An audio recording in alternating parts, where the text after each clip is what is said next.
Welcome to the BookBlast Podcast, where we pull back the curtain on the world of books, libraries, and creative minds shaping our cultural landscape. Today, we're joined by Rachel Van Riel, who didn't just find her way into libraries from academia, she helped reinvent them. In 1991, she founded Opening the Book, a powerhouse consultancy that has spent over 3 decades reshaping everything from library interior design and collection development to how staff engage with their communities.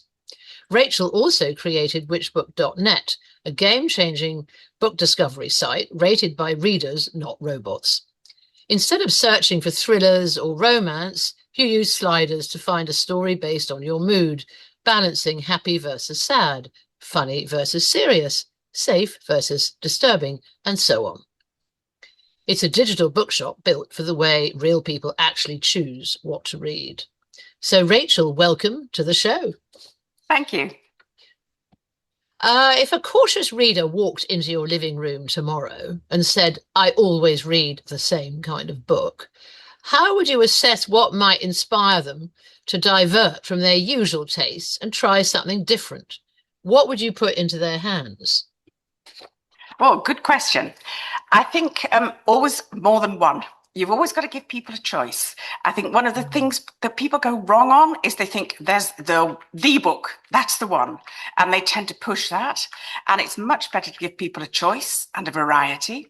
We do quite simple exercises, stand up, half a dozen books and say, which one would you give a go to? Which one would you absolutely not pick up if somebody paid you? And which one would you love to read? And you can work through kind of what people's initial prejudices are and then look to try and find ways around them. So I think we're always looking for the reading experience rather than the plot. Or the history of the author or any of those things. What is this book going to give you as an experience? And if somebody likes a particular kind of book and you can get them to articulate what it is they like about it, you can find that across a wide variety of books. I think the classic, what's often called in America, reader's advisory, which is what libraries do a lot. It's about finding you the next book. And they tend to ask what you've just read, what you like, and they'll find you another one like it. Well, most people could do that for themselves.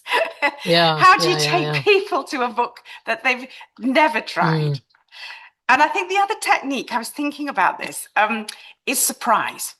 People are always up to take a risk, as long as you don't say it's going to be perfect. And I think the best illustration of this is if I can tell you a story from quite early on in my library days when I was relatively new to working with libraries, okay?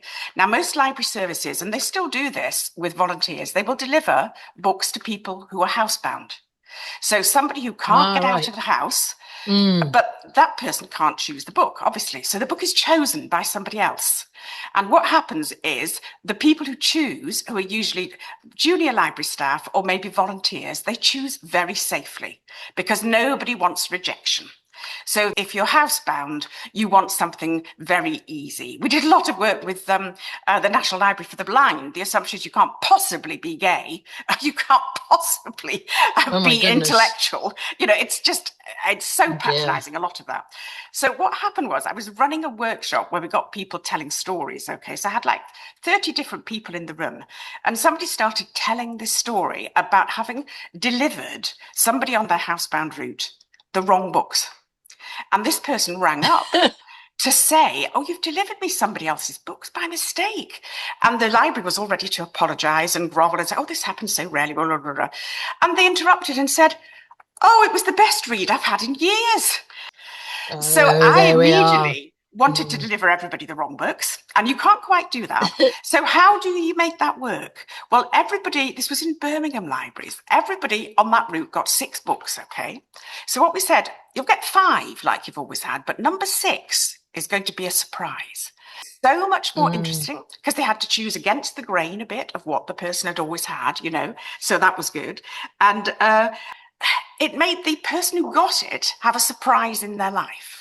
Now, what was interesting, and this is very, very important, I think, for anybody in this work of reading promotion, is you don't guarantee. You asked me at the beginning, how do you persuade somebody to try something different? You don't say it's better. You don't say you'll love it more than all your favorites, because you probably won't. You don't even say it's like your favorite, because it may not be. You just say it's a surprise. Now, a surprise can be nice, and a surprise can be quite horrible. And it was up to the individual to choose which it was. And one of the most interesting things, after we ran it for 6 months, they did an evaluation and they asked everybody, how did you get on? How did you like your surprises? Okay, we had 1 or 2 lovely stories where somebody found something and then followed it. But I would say there was a clear majority had not liked their surprises. Honestly, no way. So you would say if you evaluated or not matching the reader to the book, that was a failure. But the last question was, do you want the surprise scheme to continue, or would you like to go back to the old way? 100%. We want the surprise scheme to continue. So I think there's a lot about human psychology in that. Actually, why is surprise, if they don't like it, seen as bad? It doesn't have to be bad. No. It's actually, I find it's very useful to know what you don't like. That's so they will true. know, you know, if it's, yes. I mean, it's useful. It doesn't, and that is the sort of, did you find that did some people say, well, I don't like Gothic horror or something? Of course they Or did. somebody said, you know, I don't like over-intellectual yes. sort of feministic theory, you know. Exactly. And some people would give it a try. And of course, it's up to them. We always respect the right of the reader to stop. Yeah. You know, they choose. Yeah. It's up to them. So, you know, that's what's important. So I think you say, bringing somebody into my living room, I'd either put 10 books in front and say, tell me which ones, you know, or I'd say, tell me, maybe I'd wrap 3 of them up as a surprise. We do that a lot as well. And then say, one of these you're going to go and try and read. And we don't know which one until you unwrap them. Well, why? I mean, that's good that you say a lot of the readers are very happy to try surprise, but then you do have quite a lot of readers who are fearful of straying from what is a safe read. Or, of course, now, and this actually, I think a lot of us who are involved in promotion one way or another find it rather, well, it's frustrating that it's all, the person has to be famous. So you have a famous person starting a book club, which is great, but they aren't, you know, just because they're a famous actress or a famous, you know, singer, that's wonderful that they're promoting reading to their followers and they get millions on board. But it can rather mean other promoters, but it can be a bit frustrating because, you know, surely not everyone, just because somebody famous has book clubs or reading lists or whatever, is that the only way of choosing reads? I mean, what do you think? What do you think about that? I don't think people are is that a marketing thing? By fame as we think. Okay. I think there are hidden networks. People get books from their sisters, from their aunties. They get a book for word a of birthday. Mouth. It's word of mouth. They pick up a paperback when they visit the hospital. You know, because there's all those secondhand stalls everywhere now in every hospital you go to. So this isn't visible, but the way that people choose books, we often say, how do you find a book? You know, what are your book recommendations? And yes, sometimes it will be from a review or a famous person or a book club, but it will often also be just kind of a little bit random. And you can't measure that so easily, but it's always there. So, you know, if somebody famous does it, that's great. And if they can get some following from that, I agree. But I think actually the world is richer than that, and not everybody's driven by that at all. Because I was recently at London Book Fair, and of course, and talking to various publicists and marketers. So I suppose that is a typical, you know, it really helps basically if a famous person comes on board. But I think that is, you know, suddenly one thinks, oh dear, that's a commercial view, isn't it? But luckily, thank goodness, everything is not commercial. I think that's oriented, you know, that's, Okay. You know, if your job is to get a book noticed, it's quite hard on a big scale without that. And, you know, the marketing is tricky. Whereas I'm quite interested in some of the younger readers now, some of the things that are happening where a generation that's like sort of, you know, 20-year-olds are, for instance, going back to older books and classics have become quite popular on TikTok and things like that, where that had become very, very sort of not of the now.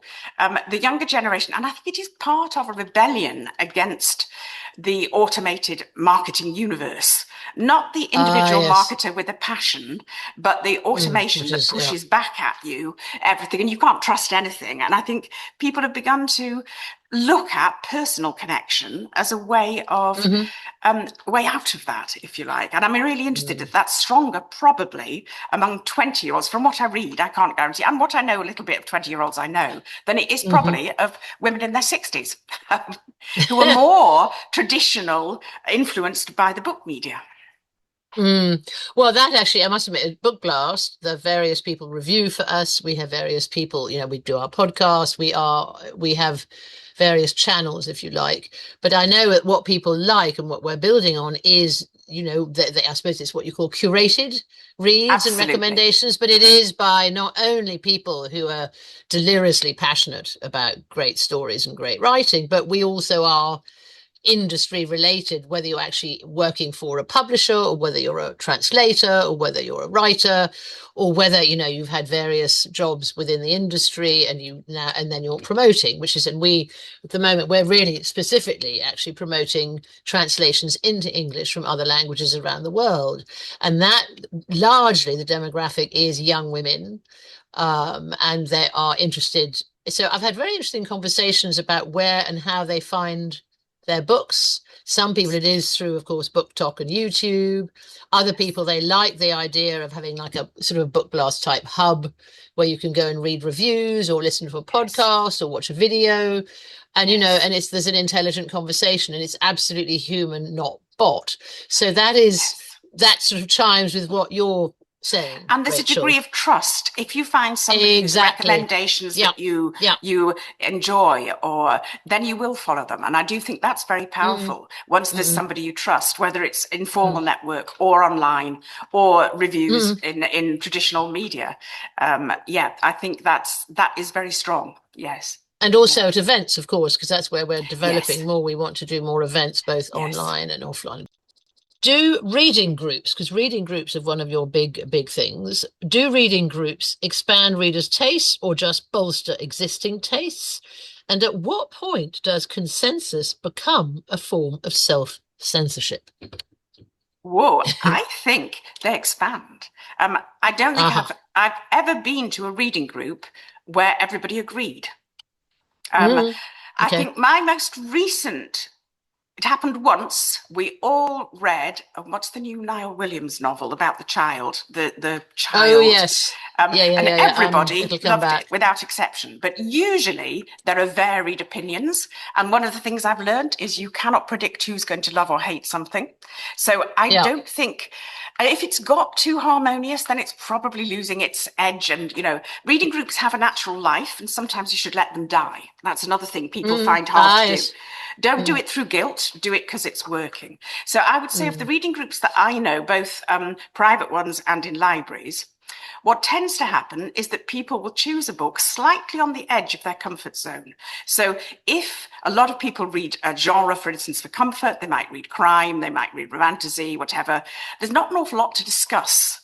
So you tend to have that reading as something that you do, and you do pick something more challenging, usually a bit more literary, quite mainstream often, for the group to discuss, because it's got to have enough meat in it.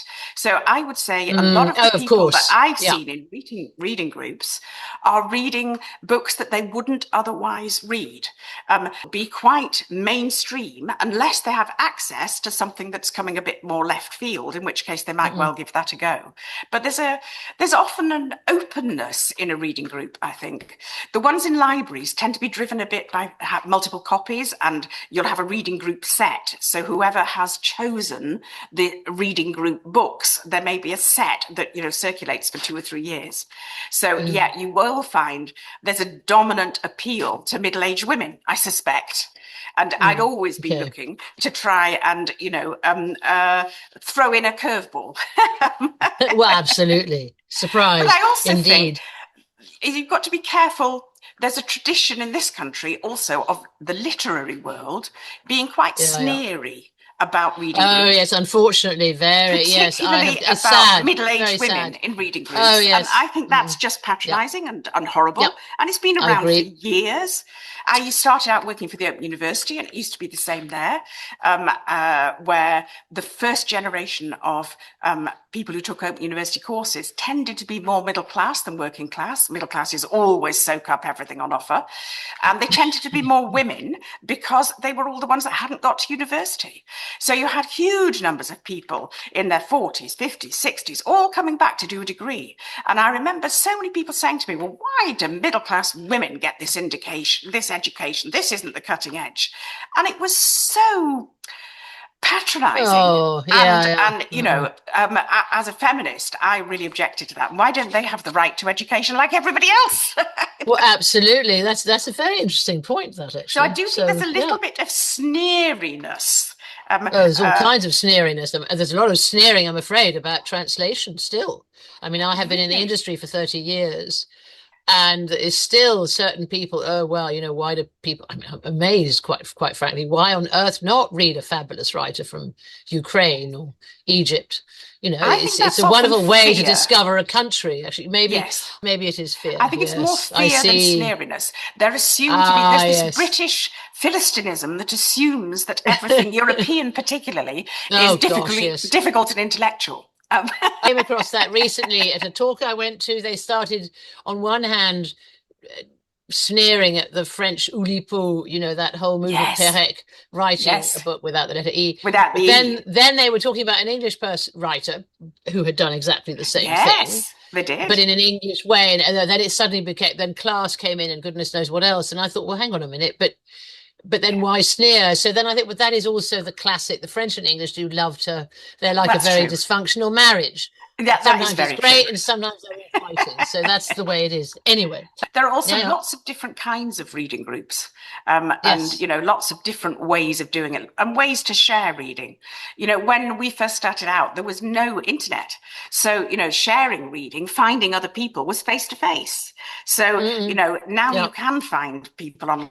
That's also different. And I think often people are looking maybe just for one or two.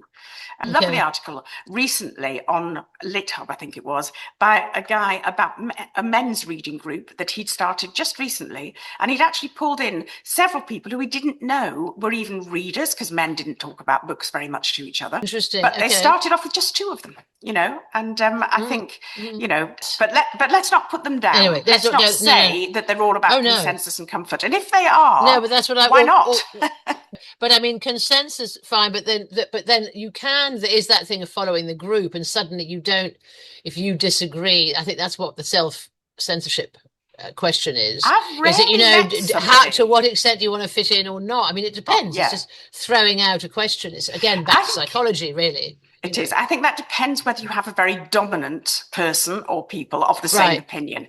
And if you run a reading group in a more equal way, that doesn't happen.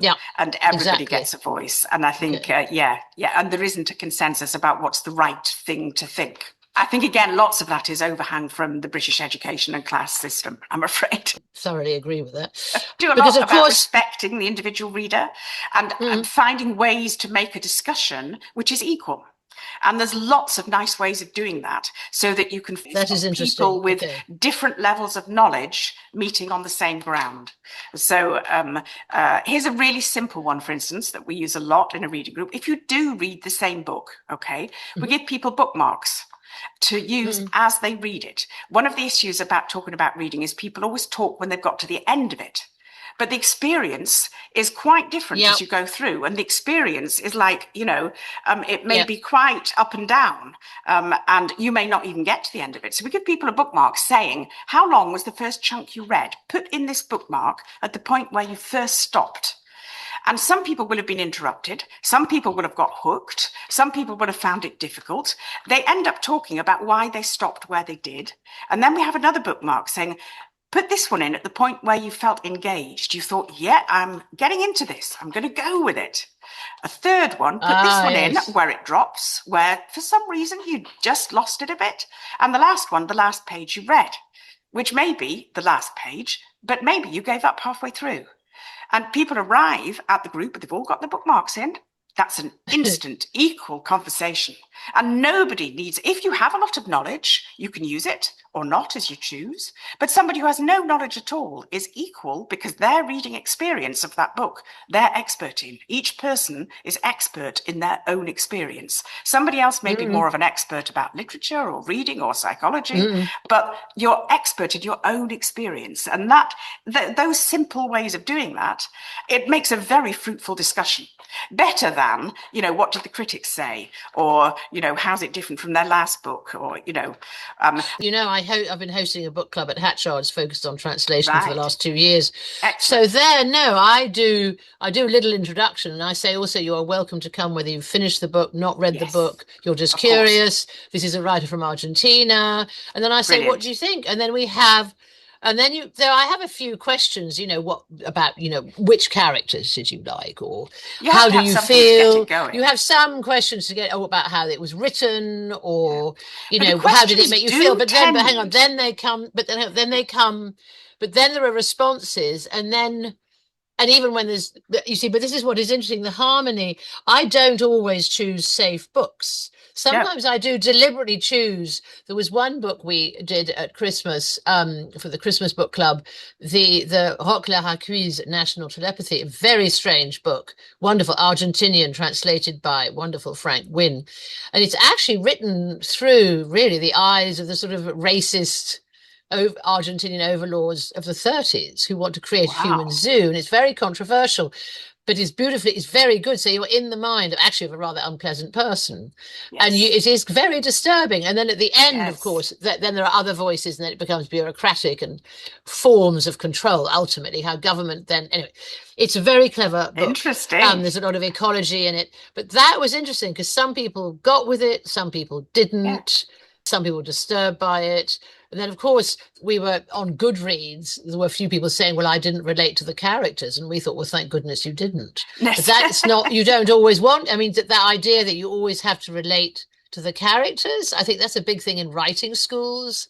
Yes. Not necessarily, it's not always necessary. So I don't know where you would be coming from with a reading group like that. You throw in slightly different, it's a curveball. Yeah, some different questions. I try and get people talking about the experience of reading it. Exactly. And that's the level ground of equality that we found. Yes, yes. So you like to get readers to take risks with their reading and be adventurous, basically, which is great. But what is the biggest mistake? What is the biggest mistake book marketers can make when telling a reader what they're meant to enjoy, inspired by personas, segments, and all those well-meaning research-based assumptions? What's your experience and view with that? I think it's telling people what to think and feel rather than letting them judge for themselves, and also claiming quality. We always look for the quality of the reading experience rather than the quality of the writing. It's a different thing from the reader's point of view. You can have a very poor experience with a great book. That doesn't mean that the book is terrible. It just means that you couldn't get on with it.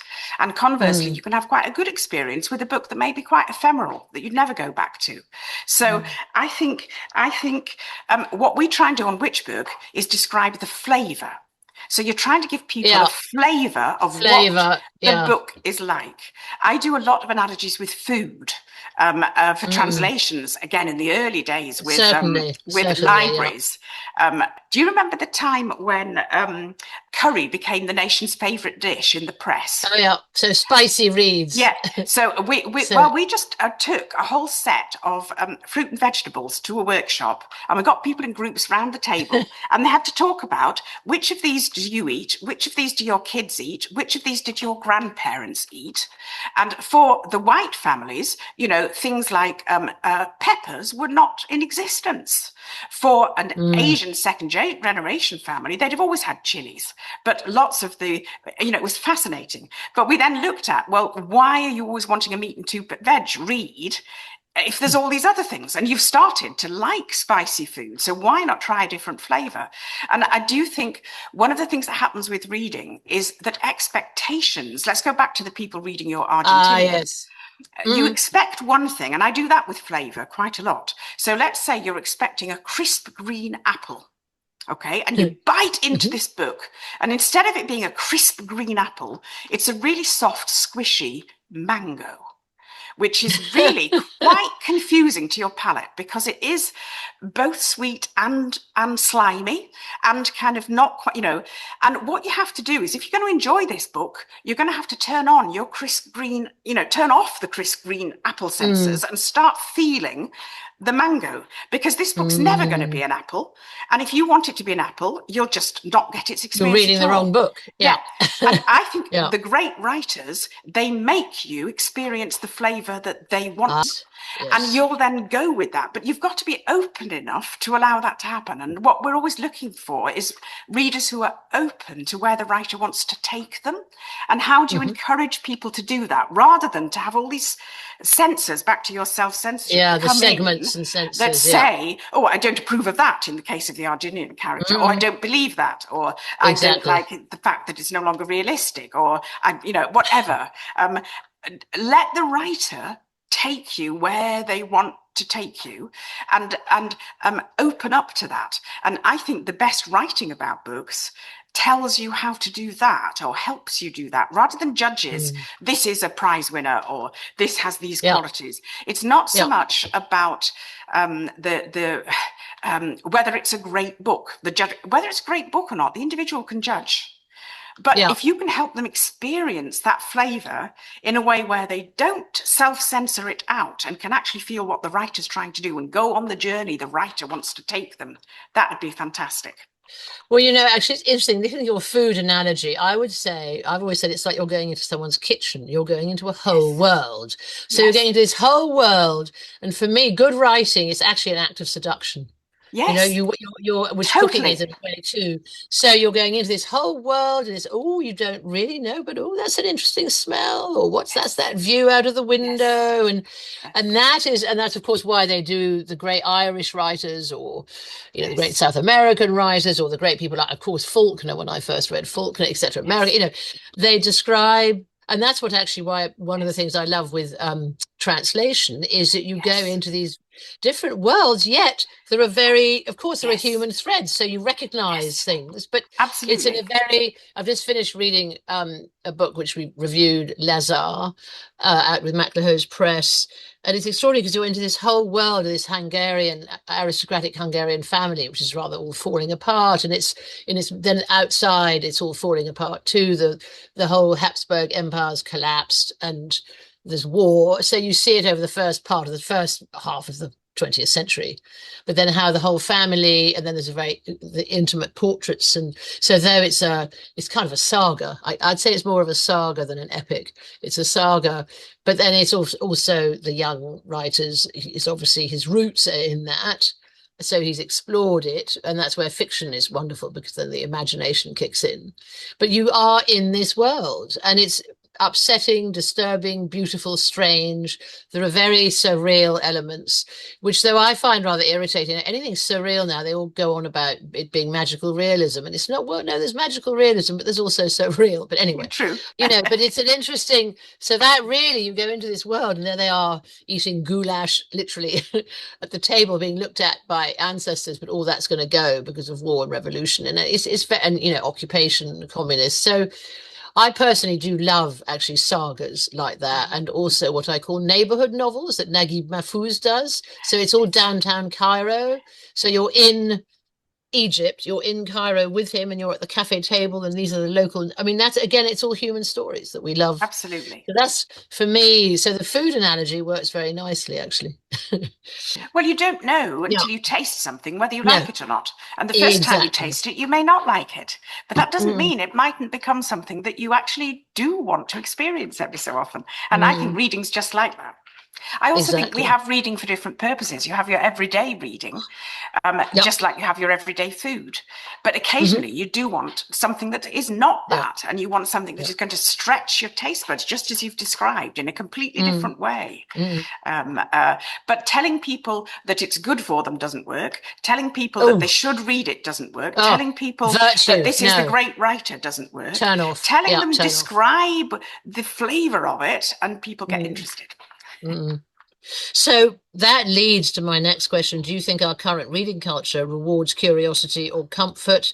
And therefore, to what extent is it monopolized by what is in fashion, what is selling well? And okay, then it rebounds back on the whole publishing community and writers as well, that in terms of how they steer readers towards some kinds of books more than others. It's that whole thing about, we can make or break a writer, which is, I find, rather disturbing. But there is that, there is that issue of marketing spend, especially the bigger companies. They'll put everything behind what they perceive to be big names, big sellers, and then others who might really benefit actually from a boost are left rather to languish, even though it's a well respected imprint. So what is your take on all of that? Bit of a big question. I think anyway. like the rest of the world, it's a very unequal system. And I think there are passionate people trying to level that up in lots of different ways. It is a very unequal system. And I think it's very hard to get into it. And I think if you're employed in the mainstream companies, you are under tremendous commercial pressure. So again, that is hard, and there are people in there championing something, but it's tough. And then you've got the smaller independent presses. And I think that's where the real innovation always happens. And again, some of them have now got models like And Other Stories and Perrin Press like that, where they're doing subscriptions, and we always support that because it just gives them a kind of base to keep going and to try things. And it's a smaller audience, but it gets somewhere. What's fashionable just shifts. And I think the thing that I find is sometimes you feel an author's been straitjacketed or steered towards, for instance, what might have been one shape of novel, and they've had to turn it into a crime format because that will make it more sellable. And, that just feels, sometimes having a straitjacket helps a writer, but often not. Again, well, there's straitjacket and focus, isn't there? Yeah, because it's two different things. That is I true. think that's true. Straitjacket's limiting. As an editor, I think sometimes if some writers, it's too much. So sometimes when I've edited, I've said, "Hang on, this is actually 2 books." So there's 2. It's great. You've got all this going on, but it's too much. Why don't you? Let's just focus on and then you have a discussion with them, because of course the other thing is good editing is you brainstorm, you discuss, you don't dictate, and this is a real problem now. I've seen a lot. Editing is not dictating, but a lot of dictating can go on in certain quarters, is all I will say. You know more about that than I would. But I do think that it's just inevitable in the commercial world. We need some other aspects which are translation. I mean, translated books are now a much bigger percentage of what's published and what's sold than they used to be. But because English is the dominant world language, which is another issue at this point in history anyway, it is squeezing out other languages. And I know of situations where a book was translated into English before it could be translated into another language, because unless it was going to work in English, it wasn't viable. So there is the English publishing world has a stranglehold on a lot of translations, and we know that well. That's tough. Which again makes it hard for voices to get heard. I do think the internet's been both, good and bad in that it gives a platform which didn't exist before. That's equalizing. But then the multiplicity of stuff, there's always been too much to read, and there's always been too much to read about reading books, and now there's even more. So how you make the choices gets harder. So it's both positive and negative on that, I think. Absolutely. But but I think I respect anybody that is trying to get books read. I would love it if they did a bit more flavor description than plot description. Absolutely. Certainly, I quite agree. Now, can you tell our listeners about a time when a book took you somewhere you didn't expect or didn't feel ready for, and then how it changed how you thought about even your own reading habits and tastes? Oh, now that's really interesting. Every so often you try something outside your comfort zone. I remember for me, for years, it was science fiction. And I got into hard SF at one point. If it was more about politics, I could make a connection. If it was about technology, I couldn't so much. But that did shift things. More recently, things like romantasy are not my thing at all. Sometimes I found a way in to, and the surreal and the magic realist, I would be normally more rooted. When it's done with humour, I can't remember how I got hold of this, but again, it's quite a bestseller now. Sarah Gailey, I think she is, does amazing genre fantasy, which is sort of the Western reinterpreted as feminist and non-binary. And they ride hippos. They ride hippos instead of horses. And the way she writes about these hippos is just extraordinary. And it just drew me in. That was great. More recently, books I haven't made my mind up about flesh. Yes, I've read that. It is strange. It's strange. It's so clever. It's cold. It's clever and cold. It's there's heartlessness about it. And but maybe that's what he wants us to feel. He wants us to feel that it's heartless, perhaps, because that is part of the immigrant experience is heartless. It's cruel, it's all external, not interior. And he's not heartless. He's not heartless. He's not. He just can't articulate his feelings. He can't, exactly. He's stuck. So I found that as an interpretation of a presentation of masculinity quite a challenge. And I'm sort of still in three minds about it. Though I do think it was really interesting what he did. And sometimes you just have something. Somebody who knows I like to watch football gave me a book about Italian football written by an American, which is quite old now, called The Miracle of Castel del Sangro. And I read it almost in two goes. It was the best book about football and the best book about Italy I've ever read. I was laughing out loud. It was also very honest in that it ends up in quite a dark place about the control of the mafiosi, basically, in football, which is, I'm sure, true. But it was just brilliant. It made me think, I could read more sports books. I think when you're young, you don't read biography. You want fiction.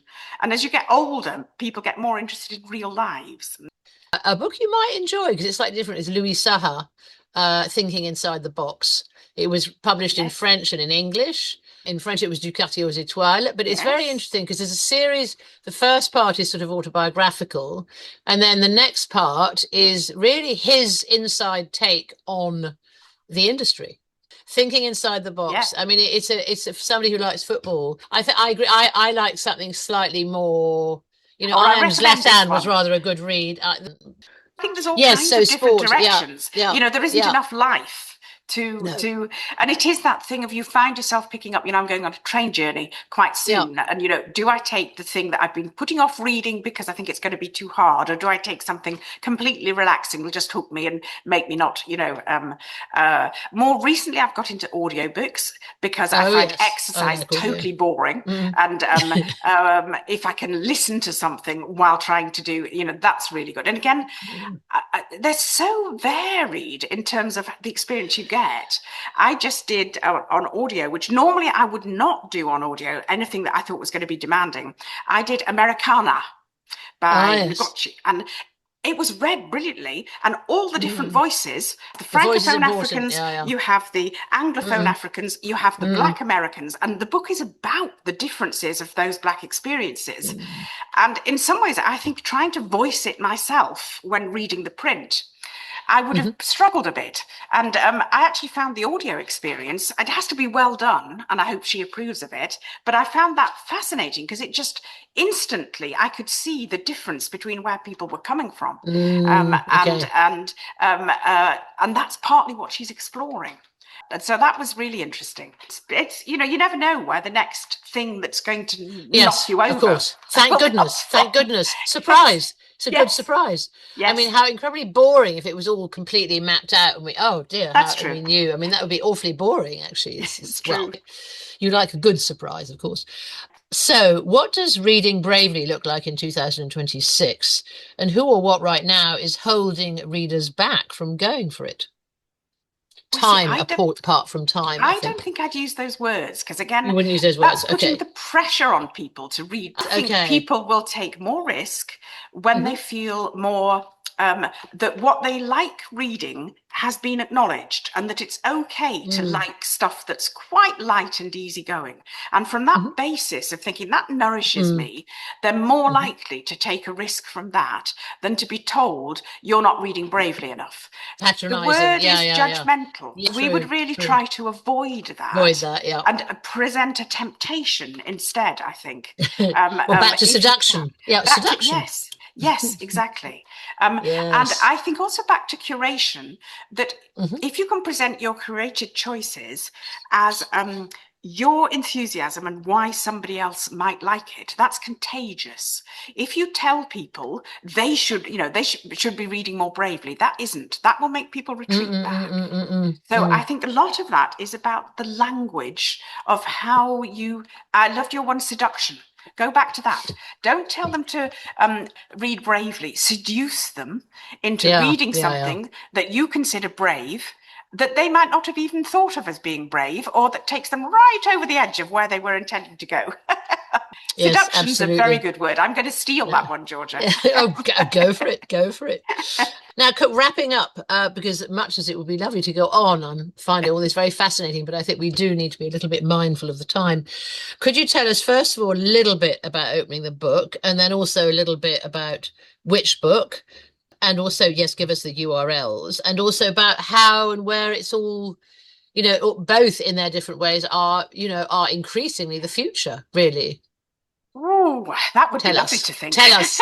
Well, yes, I think so. The community thing's important, actually. There's a lot, in a good way, of discussion around and about the importance, and we're talking genuine community, obviously, not just some slogan. Yes. So, Yeah. Yeah. I think, Whichbook, we're working on a whole new version. And that will go live probably about September. We're keeping the ah, core elements we've got, uh-huh. but and it will still be all read by real people. But we're looking at actually using the data of it, which is now quite substantial, to let people join things up in different ways. And we're also Okay. to have another aspect of curation, which includes more non-fiction as well as fiction. And that comes from a very successful project we ran for a while with libraries that was funded and enabled us to discover certain things. And we came up with little curated collections. We called it Ask for a Book. And people chose quite often from a quite well-known title. And we then took them in other directions from that. It's Yes. still running in Worcestershire libraries. You can actually choose something and they'll get you the book and you go and collect it, which is fantastic. So we've got little curated collections that sit behind a more obvious starting point. And the point is to take people a bit further. And we're now Yes. going to create that as part of Whichbook. And most of Whichbook you do yourself. You mix everything up. You choose what you like. This will be a bit where it's a bit more curated and you can use it to have some suggestions from our readers. So that's a big element that we're putting on Whichbook, I think. And we're Great. also looking to maybe add, one of the other things we've been working on recently is we do a lot of online training. We've had 20,000 library staff across the world go through our online training. But more recently, Goodness. we've been doing some more for the community. So we've been working with a women's refuge, with a homeless charity, and we've created little toolkits to help them use reading as an option in their work with their clients. And that's had to be much shorter and sharper. So we've created a little toolkit that works on a mobile phone with lots of these ideas about how to get people who maybe don't think of themselves as readers to give it a try. What are the benefits? How can you open them up? How all of these things, sharing reading. And having got that so well for those particular audiences, we're now looking at something, again, probably on the Whichbook site, around how to make reading sociable with some of that advice. Many, many years ago, we did a reading group toolkit with Waterstones, would you believe, funded by the Arts Council, compendium of games, every single library in the country and to every prison library, and were sold through Waterstones. And we sold it then as this is the reading group box for people who want to be in a reading group but don't want to be responsible. So how do you get a reading group without having to take on all that organisation yourself? Oh, yes, indeed. And we're looking to update and revive that into a much smaller format on a mobile phone and make that available on the Whichbook site for people who are looking for where do they take their reading sociably next? Because I think that is a desire and it is an impulse, and sometimes people are struggling to find how to do that. And as I say, a lot of the things that are out there, I once bought almost every book that had been published on how to run a reading group, and I got so depressed. The American ones, half of them are reading lists. Well, anybody can put a Oh reading gosh, list together. yeah, There's yeah, just a yeah, list of yeah. here's all the books that you haven't read, and there'll be somebody in the group who can tick off most of them and feel very good. What's the point of that? Yeah. It No, was no, just no, useless. As no. I said, I don't like the questions publishers put in the back of their books to start a reading group conversation. They feel like A-level English literature of 30 years ago. And, that's just Yeah. not a good place to start. So No, we'd love to no, no, create no. something for readers about how to make really conversations that will open up between people, how to make Absolutely, it sociable absolutely. in a Yeah. way that's not just about bragging or doesn't, which it shouldn't be, and the best reading groups aren't at all. But that exploration, because reading is something you do individually, and I love that. It's the best thing about it. But there is that moment where you also do want to connect. And when it comes to making choices, it can help to know what other people have chosen. So I think that's the kind of direction we're going in next, making reading more sociable, using this concept of starting from the reading experience and the reader. That was really where we started. Whereas, Indeed. most of the commercial world and a large amount of the funding world, it funds the writer, it funds the publisher, Yeah. it used to But fund the distributor. yes. It still does sometimes, all of which are worth doing. But we said, what if you invest at the other end and create a reader who is open to reading translations rather than a reader that will never pick one up? But this is And what I am trying to that's do, the Rachel. benefit. That my main angle is that reading translations is not a virtue, it's pleasure. Absolutely. I mean, and Yes. having fun. Yes. But trying, Yes. this is what you've exactly described. The problem I'm coming up against is it's all very channeled. Two things I was going to say. First of all, it sounds a bit like there's a sort of fusion between opening the book and Whichbook. It sounds Yes. like, because opening the book, okay, on one There hand, is. you do interior design and obviously make libraries attractive, but you also do a lot of sort of workshops and staff and community Yes. engagement. And then that sort of feeds into Yes. Whichbook. Is that right? So there's an interest, That's there's a very nice true. sort of ecosystem in a way. In a There way, is. you've created your own little ecosystem, which is lovely. Well, I think it's also to In a do way. with where the public library world is, and they're being cut. Because where is it? There's That so was little one of money. my questions. So when we started off Whichbook, the library services we worked with bought every book we put on Whichbook, and we could have a link to the catalogue, and you could borrow it.